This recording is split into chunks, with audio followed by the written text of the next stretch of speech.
On to the second matchup that we will be breaking down here on VMFC. This one, by far, at least for me, the most interesting one of the entire week, and that is Real Madrid against Manchester City.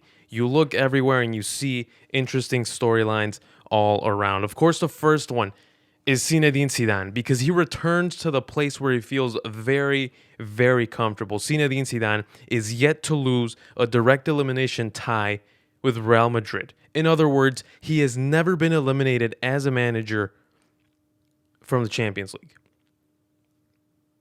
Let's take a second to take all of that in. He has never lost a Champions League tie. He has never been eliminated from the Champions League as a manager.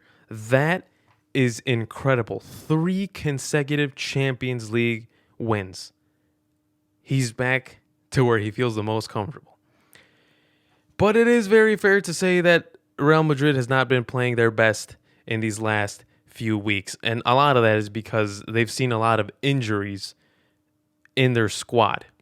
Although they do have a lot of depth, they do have some injuries, very important injuries. We saw Eden Hazard this past weekend go down, apparently with a shin fracture or something like that. Should be out for about 3 months, which, calculating properly, he won't play for the remainder of the season. And even if he wanted to, I'm pretty sure at Belgium, they're not going to want to let him play with Real Madrid because they want to let him play in the Euros in June. So they will be very cautious with Eden Hazard there. They lost Liga's first spot. They were league leaders. They lost. Now they're in second place. And that schedule isn't getting any easier because, of course, they face Manchester City on Wednesday and then they face Barcelona on Sunday. So this schedule is just not getting any easier for Real Madrid. And this is definitely not the moment. You never want to get injuries, but this right here is definitely not the moment in the season where you want your players to get hurt. Manchester City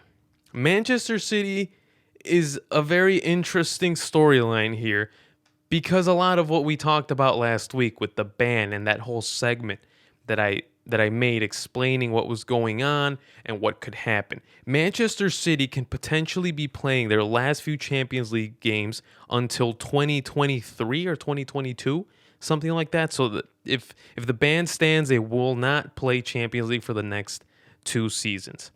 If that doesn't light a fire under Manchester City's ass for these next few months, I do not know what will.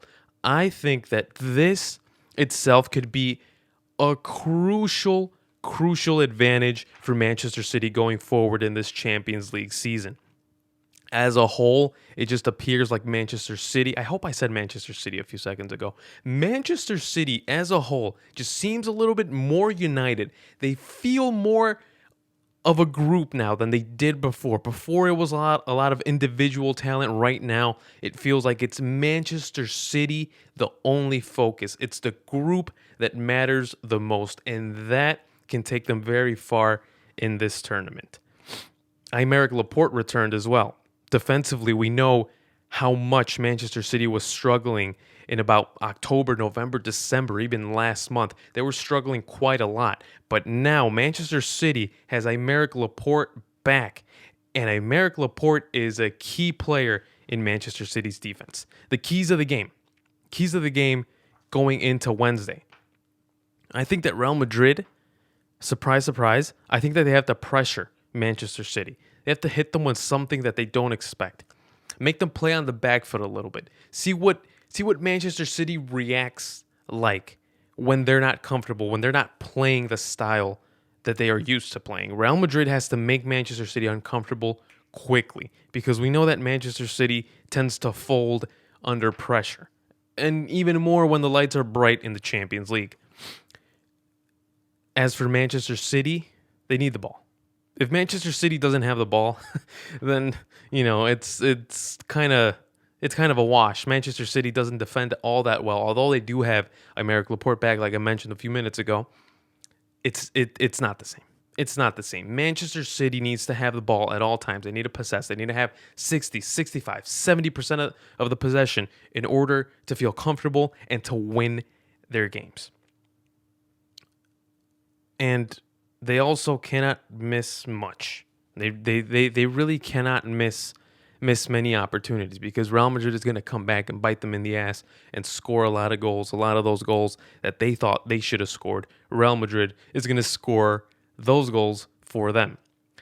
The mentality. The mentality is also a key factor for Manchester City. Manchester City needs to feel like they belong in this scenario. They belong in this moment of the season. It just doesn't feel like they do whenever they played against Tottenham, whenever they played against Liverpool, whenever they played against Monaco. It just didn't feel like they belonged in this important type of game, in this, and really just a crucial game for not only their season, but I would say their history, period. They need to feel like they belong there, and the mentality is such a big part of this entire game, this entire season for Manchester City. My prediction, I love this matchup. I think it's going to be very fun. Two incredibly good teams, two very good managers. It's probably going to end 1-1, and I have to say, this, if Napoli-Barcelona is going to be decided at Camp Nou, I think this one is most definitely going to be decided at the Etihad because I don't see Manchester City winning this week. I don't see Real Madrid winning this week either. I think it's going to be a tie, and they're going to have all to play for 3 weeks from Tuesday at the Etihad.